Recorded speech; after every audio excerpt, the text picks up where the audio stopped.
Hola, buenas tardes. ¿Cómo estás, Esther? Hola. Hola, Ascanio, qué placer estar aquí contigo.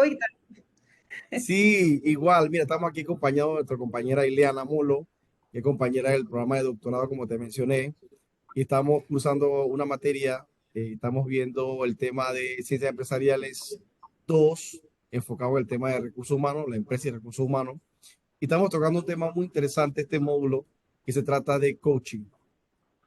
Y en nuestro desarrollo del programa nos dimos cuenta de que qué interesante sería entrevistar a una panameña, mujer, que ha trabajado el tema de coaching por muchos años y que nos ofrece cuatro hermosos libros, pero sobre todo este.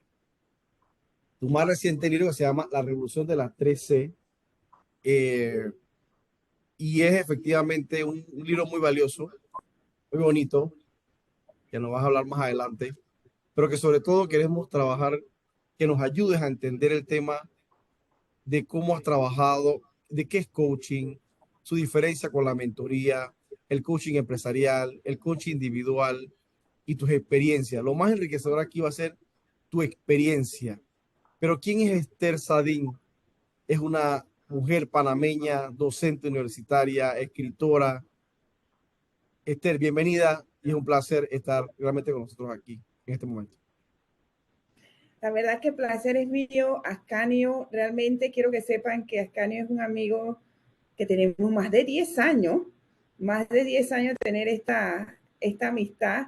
Nos echamos las cédulas, pero de verdad que es un verdadero placer y un privilegio que ustedes me hayan escogido. Y muchísimas gracias también a la Magister Iliana Molo, creo que Leo, por también participar en este conversatorio. Bien, Esther Sadin Gaday es panameña para empezar. Ese apellido tiene una historia que no sé si ustedes me autorizarán comentarlo, pero de todos modos, lo puedo decir rapidito o lo dejamos para después si quieren. Por supuesto que Pero sí. bueno, porque sé que pueden preguntarse, pero este apellido de dónde es? No suena nada latino, pero resulta ser que hace muchísimos años, cuando llegó mi abuelo a Panamá, en ese tiempo había que, para poder entrar, los extranjeros tenían que adquirir un apellido y en ese entonces le dijeron, bueno, había que comprarlo. Y fue que mi abuelo pudo, solicitó pues el apellido Solís y yo soy conocida también como Esther Solís. Nací como Esther Solís, pero hoy en día pudimos rescatar el apellido de la familia, que es Esther Sadín Gaday Guillén, que es el apellido de mi madre. Así que es una historia que yo estoy segura que muchas personas de ascendencia extranjera quizás tienen la misma historia o la experiencia de nuestros padres y nuestros abuelos, sobre todo cuando llegaron a Panamá. Ahora bien, Esther se certificó en coaching hace muchos años, pero por la naturaleza mía, yo decía, a mí me hacía falta algo y quiero que sepan que es una disciplina maravillosa el coaching. El coaching ayuda a muchísimas personas. El coaching de verdad encaja con muchas partes de lo que es una organización. Sin embargo, desde mi experiencia, no me sentía satisfecha a pesar de que tengo una certificación de PNL y de liderazgo transformacional, pero cada disciplina tiene códigos y en el coach, ¿cuál es la diferencia ahí que voy a explicar? El coach no puede decirle al coach qué es lo que tiene que hacer, sino tiene que ayudarlo a buscar ese descubrimiento. Eso para mí, por mi personalidad, se me hacía muy complicado quedarme calladita y no poder ayudar a las personas así rápidamente, pero era muy respetuosa de las reglas de esta disciplina y no lo hacía. Sin embargo, conocí a algunas otras personas que llegaron a mi camino y me hablaron de lo que es ser mentor. Y el mentor sí tiene esa oportunidad de guiar, tomar de la mano a la persona y decirle, ¿sabes qué? Ya yo pasé por este camino y yo te puedo ayudar. Entonces, como pueden ver, la diferencia del coach es ese descubrimiento, ¿no? De encontrarse cuáles son esas habilidades que tú tienes y considerar cuál de todas esas habilidades tú puedes desarrollarla.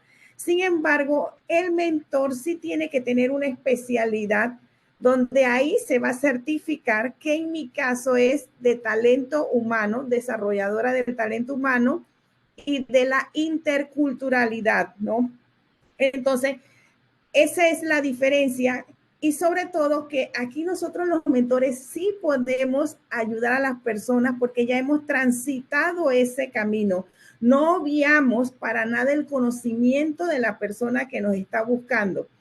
Es por eso que también se considera muy parecido el consultor con el mentor, que son dos disciplinas que van casi de la mano, a diferencia que el consultor te va diciendo, bueno, tienes que hacer esto porque también tiene la experiencia, pero te suelta.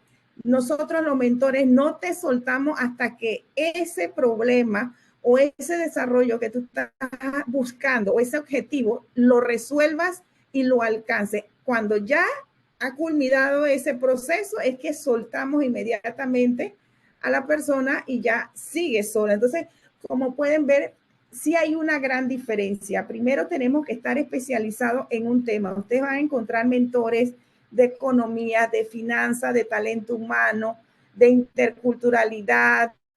Hay mentores inclusive de duelo, porque tienen experiencia allá, porque han pasado por escenarios muy complicados y difíciles. Yo conozco uno que es una persona extraordinaria, de verdad. Está catalogado de mentor de los mentores dentro de la red a la cual yo pertenezco, que se llama la Red Global de Mentores, que ella rige todas las escuelas a nivel de América y de parte de Europa. De esas escuelas que ustedes ven que certifican de mentorías, bueno, la red de mentores, ella rige, da la certificación para que se vaya multiplicando en diferentes escuelas a nivel del mundo. Entonces yo pertenezco a esa red y pues me han hecho ese honor de que yo sea la embajadora aquí en Panamá de la RGM, lo cual para mí de verdad que es un privilegio, que cuando me llamaron para decirme eso, yo decía, yo no me lo merezco porque todavía no estoy tan estrenada y tan ducha, pero bueno, yo siempre digo que Dios tiene el control y ese es el trabajo que tengo ahora de hacer esto. Me encanta esta oportunidad de explicar y siempre es importante no desmeritar ahora la ventaja que está dándose, que es algo que yo creo que las personas están sintiendo lo mismo que yo en su momento, es que muchos coaches de muchas trayectorias de años se están convirtiendo en mentores porque vivimos un tiempo que la persona no puede ni perder tiempo, ni el tiempo económico para estar en ese descubrimiento. Nosotros necesitamos realmente que alguien nos diga, ¿sabes qué, Esther? Esto tienes que hacerlo de esta manera, porque ya yo viví el proceso y creo que tienes este plan A, B y C. Y estamos ahí pendientes. Ok, el A no te funciona, vamos para el B. Entonces, de eso se trata y se está cada día tomando conciencia de que el mentor juega un papel muy importante, también los asesores, los consultores, que sí pueden decir de una manera directa qué es lo que tienes que hacer para no perder tiempo económicamente y sobre todo el proceso, que muchas veces ahí es un poco desgastante, que no nos encontramos al final, y cuando tenemos una persona que nos oriente de manera directa, eso es muy valioso. No sé si aquí les respondí la pregunta.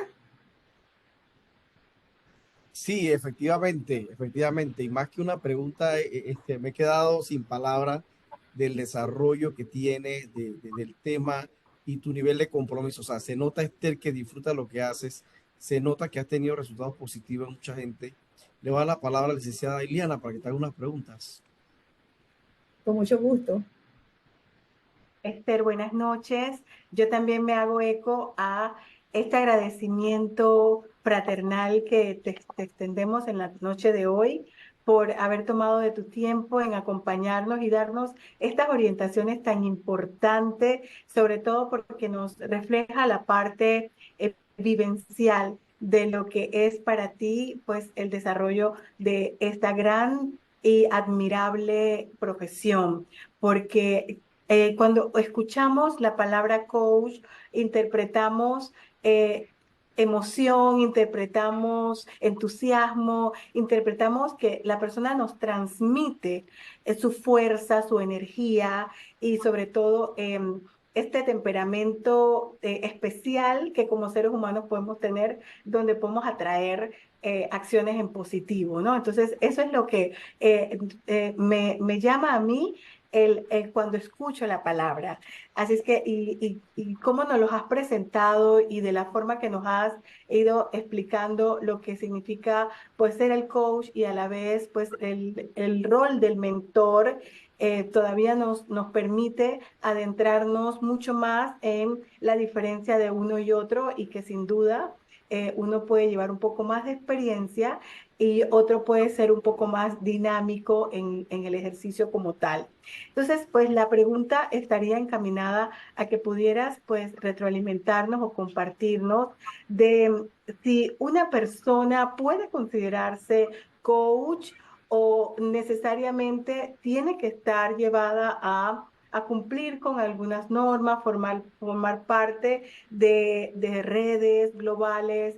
Nos mencionaste que habían una certificación que también, pues, la PNL, en la cual también, pues, tienes cuentas con ella. Entonces, o puede ser una persona muy natural o parte de su diario vivir o de su actitud siempre en positiva, también puede considerarse, pues, un coach. Por Gracias. supuesto, miren, el coach puede tomarlo, certificarse cualquier persona. Aquí no necesita una especialidad, sino voluntad y deseo. Esa es una gran ventaja. Sin embargo, hemos notado que a lo largo de estos tiempos, casualmente de la pandemia hasta acá, se ha proliferado mucho el tema del coach. Entonces, están saliendo unos coach que son un poco absurdos, una palabra fuerte, absurdo, y paso a explicar algunos de ellos. Cuando ustedes escuchen un coach de vida, no puede haber un coach de vida porque la vida de una persona es totalmente diferente de las otras. Y sin embargo, un coach de vida, si recuerdan lo que les dije, el coach no puede dar consejo. Tiene tratar que la persona descubra qué alternativas y mejoras pueda tener para su vida en este caso. Por ende, queda como anulado ese título de ese coach, ¿no? Entonces estoy poniendo ejemplo. Entonces, esto es lo que ha ocurrido, que el coach ha tenido tanto auge, pero que también se proliferan algunos otros títulos llamativos porque vivimos con, con una necesidad emocional actualmente basada en tantas cosas que el detonante fue la pandemia, naturalmente, que lo que nos llame la atención, ay, yo quiero estar ahí. También van a encontrar coach holístico, que no es que esté mal, pero recordemos, si es un coach holístico, no podemos dar consejo, porque el coach no puede aconsejar, no puede decir, tienes que hacer esto. Sin embargo, cuando yo me certifiqué de PNL, sí estaba enfocada de que yo necesitaba las herramientas y las técnicas de esa parte de programación neurolingüística, porque yo había estudiado un poco de neurociencia, entonces tenía que hacer como un clic y me gustó, pero ya les digo, por la experiencia que yo viví, yo me sentía que como que no podía hacer nada. Había estudiado, pero no podía dar consejo, porque tenía a veces la respuesta ahí para dársela a la persona.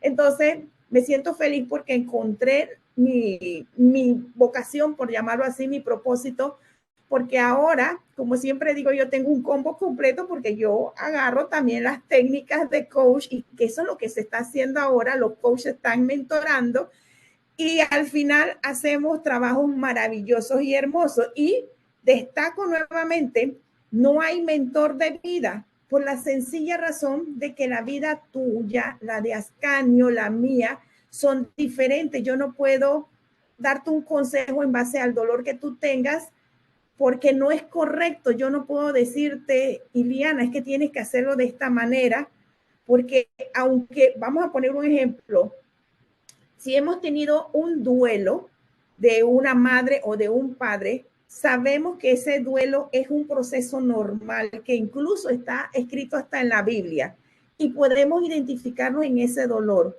pero puede ser que tú tengas algunas características muy propias que no vas a poder superar el duelo como lo superé yo, que para mí no fue tan difícil porque por ciertas circunstancias, pero para ti sí puede ser, entonces yo no voy a poder tener ese entendimiento para poder ayudarte. Entonces sí me estoy explicando, hay tipos de títulos que no se permiten, pero sin embargo se está comercializando esos temas como coach de vida, que no es lo correcto, ¿no?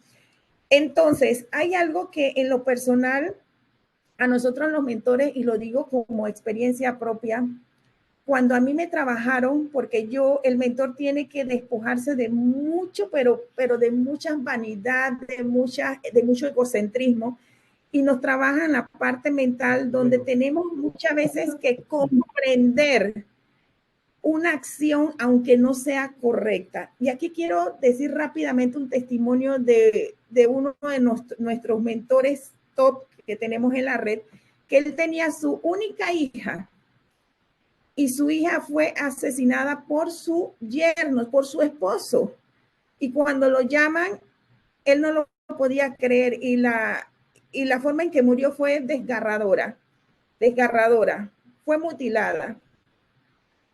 Y él llama a otra de las personas y decía, no puedo, y empezaron a trabajarlo. Eso tenemos en el grupo. Hay una unión muy fuerte y le empezaron a recordar los códigos, lo que tiene que hacer y esto, hasta que llegó esta persona y dijo, sí, voy a tratar de aplicarlo porque es sumamente difícil porque encima era su única hija. Para no hacer el cuento tan largo, él llega a perdonar a su yerno y llega a comprender el por qué él tomó esta acción de quitarle la vida a lo único que tenía, lo más grande. Este señor hasta para colmo era viudo en ese momento, pero no aceptaba, o sea, comprendió la situación porque descubrió que su yerno venía de muchos traumas familiares, sobre todo de unos padres, que eso es importante, que se reflejó hasta en la adultez, lo escondió y el único detonante fue un momento de celo que lo llevó a la locura de lo que hizo. Entonces ahí es donde nosotros hemos aprendido como mentores. Muchas veces tenemos personas por delante que le podemos decir, sabes que yo te voy a ayudar, aunque no esté de acuerdo, aunque sepamos que esto, lo que tú quieres hacer no es lo correcto para ti, pero si para ti es importante desarrollar el proyecto, vamos a ayudarte. Pero siempre le hacemos saber eso.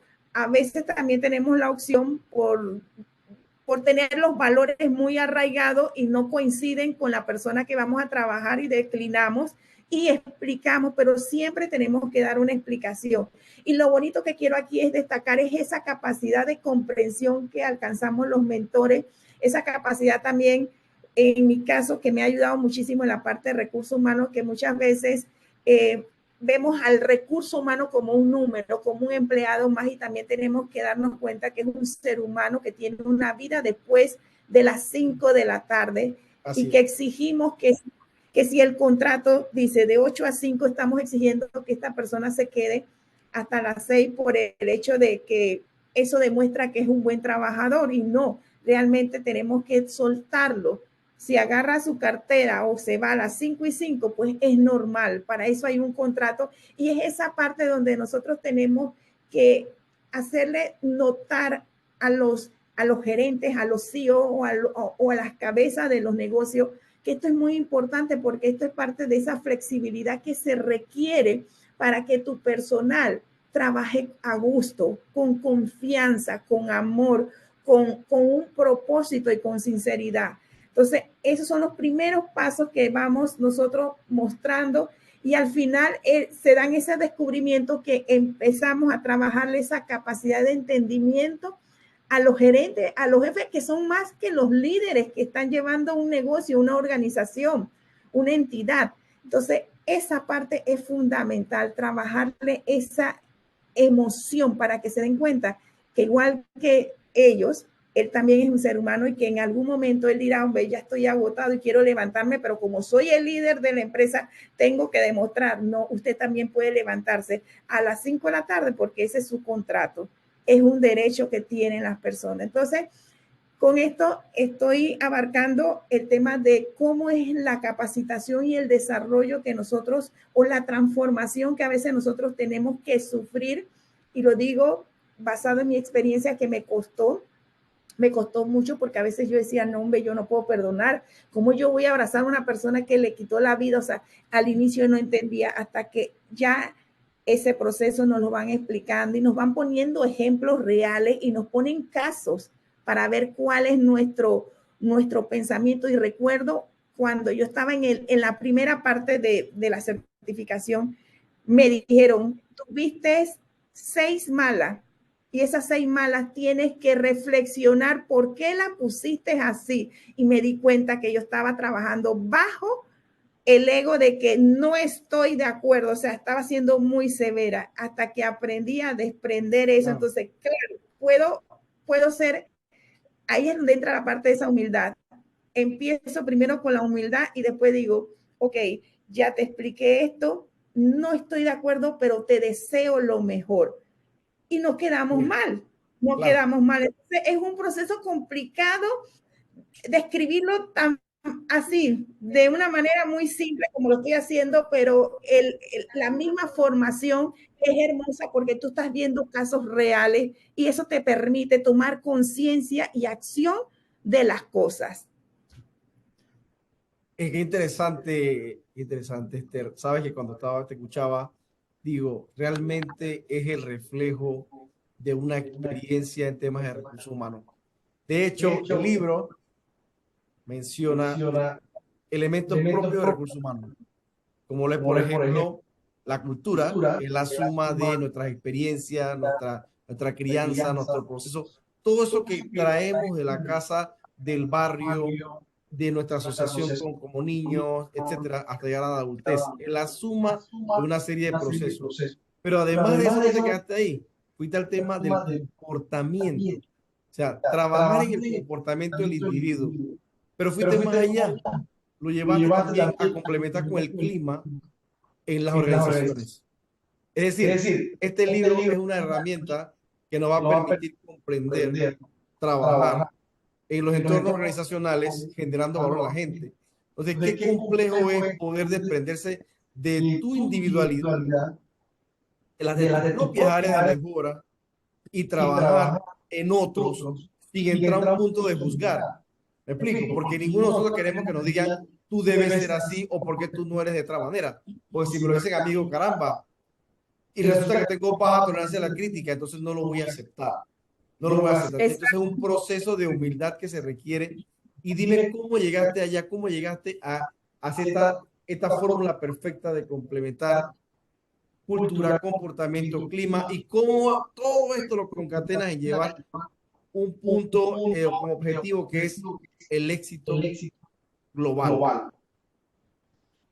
Bien, yo les comparto que hace 2 años, cada viaje que yo hacía, yo siempre trataba de conocer alguna empresa, preguntaba si podía tener como, no exactamente una entrevista, sino que de alguna manera alguna información adicional, y siempre iba con mi banderita como profesora de la universidad, y que esto era importante porque yo lo incluía dentro de mis clases y eso me ayudó mucho, así que les paso ese dato.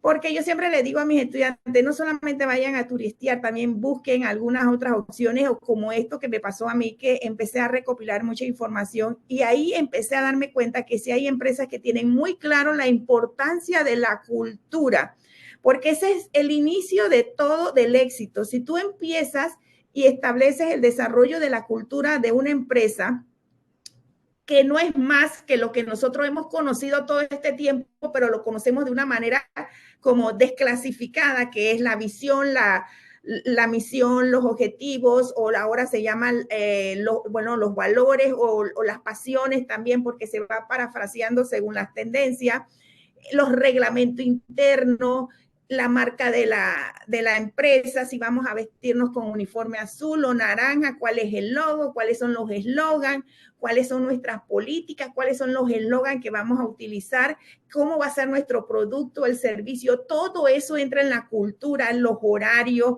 cómo vamos a establecer los tiempos de por lo menos de los breaks que vamos a ofrecerles a los empleados, los beneficios, el tipo de capacitación. Imagínense todo esto. Y esto, cuando tenemos equipo de trabajo, ellos tienen que tener conocimiento para que se sientan a gusto. Es lo que llamamos hoy en día bienestar del empleado o calidad de vida, que está muy, muy presente ahora en las empresas que son top para mí, que se han dado cuenta que esto es fundamental si tú quieres empleados comprometidos. Y una clave aquí que lo digo enseguida, si tú tratas bien a tus empleados, vas a tener empleados felices, pero no esperes tener empleados felices si tú eres una persona arrogante, petulante, grosera, porque también hay jefes groseros, mal geniados. No esperes que el servicio al cliente vaya a ser exitoso porque tú no estás tratando de cuidar a tu cliente, que el primer cliente de una empresa es tu empleado. Entonces, una vez el empleado tenga esto muy claro, ya de salida, empieza a fluir y se da lo que es el compromiso. Y fíjense que hay una situación que ya se está bajando un poco el tema de la renuncia silenciosa y que ahora la gente no quiere ponerse la camiseta ni dar la milla extra, que ya la gente tú no le convences, dices que bueno, le alquilamos una cancha de futbolito y le compramos una pizza, ya la gente no quiere eso, la gente lo que quiere es que le respete su tiempo, porque después de las 5 de la tarde, el tiempo es de ellos, ¿no? Así que ahí empieza el cambio que lo establece la cultura. ¿Y cuál es el resultado del conocimiento de las reglas del juego? Que vas a tener un clima laboral bastante equilibrado y sano, porque empresa perfecta no lo hay. ¿Sí me están escuchando? Te escuchamos alto y claro. Bien, Perfectamente. gracias. Entonces, ese es el resultado. ¿Y qué pasa? Dentro de esa parte de la cultura, la buena noticia es que tú puedes desarrollar la cultura desde el momento en que empieza un emprendimiento y se convierte en una corporación. Y en ese lapso tú tienes que hacer transformaciones porque a medida que va creciendo la empresa hay que ajustar, obviamente, pero eso es de una manera positiva, inclusive hasta motivadora para tus empleados, porque lo principal es mantener ese clima en armonía, en equilibrio. Y otro punto también es que en el momento que se den situaciones interpersonales, que por lo general es por la mala comunicación, que yo también hablo de que la comunicación no es opcional hoy en día, es un tema que debería darse hasta en las clases desde la secundaria, porque muchas veces no nos expresamos correctamente o se dan malas interpretaciones o asumimos que ya la persona debe entenderlo y no. Somos como los profesores que tenemos la obligación y somos responsables de repetir todas las veces que sean necesarias hasta que nuestros estudiantes se vayan con el aprendizaje correcto. Entonces, así mismo debe ser. Las funciones, los roles deben transmitirse correctamente y eso es parte de la cultura.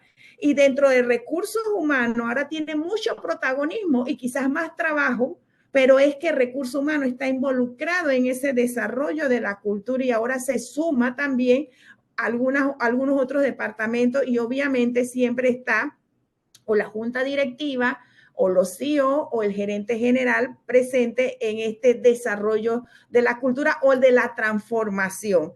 Pero al final, ajá. Y por eso es que recursos humanos es estratégico Sí. para la gestión organizacional. Buenas tardes, buenas noches. Micrófono, encendelo. Nuestra compañera Mirna Nieto, también participante del doctorado, tiene una pregunta para ti. Buenas noches, Esther. Un placer pues que estés compartiendo con nosotros todos los conocimientos. La verdad que es agradable en ese sentido. Mi pregunta va relacionada a cómo hace un líder o un jefe, porque ya no se deben llamar jefes, deben ser líderes. Exacto. En el caso del sector público, donde él no escoge su personal, más sin embargo, hay un departamento que se encarga de escogerlo, que él desconoce las capacidades, las habilidades y todo lo que respecta a ese empleado. ¿Cómo debe manejarse un líder en ese aspecto?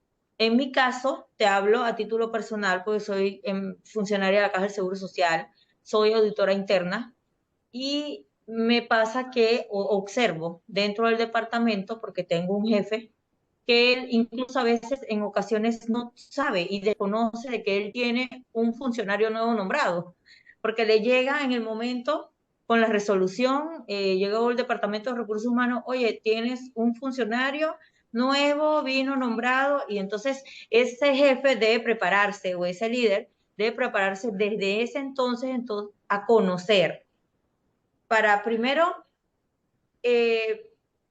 como que llegar a ese funcionario, comenzar a conocerlo desde su hoja de vida.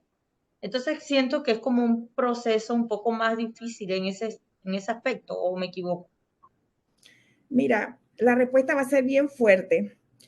Primero que nada, no es un líder, porque un líder está capacitado y tiene que saber que va a tener un departamento que tiene que dirigir y que estar presente y tiene que tener conexión con recursos humanos, y recursos humanos también, comunicación, lo que estaba diciendo, le va a decir, bueno, fulano de tal, el 15 de abril le va a llegar dos personas nuevas para su departamento. Aquí están los currículos, aquí está la foto. Hay que saber usar la tecnología. Eso es lo que es parte de la cultura, la transformación, ¿no? Entonces, agarremos, pueden hacerlo ustedes como iniciativa. Bueno,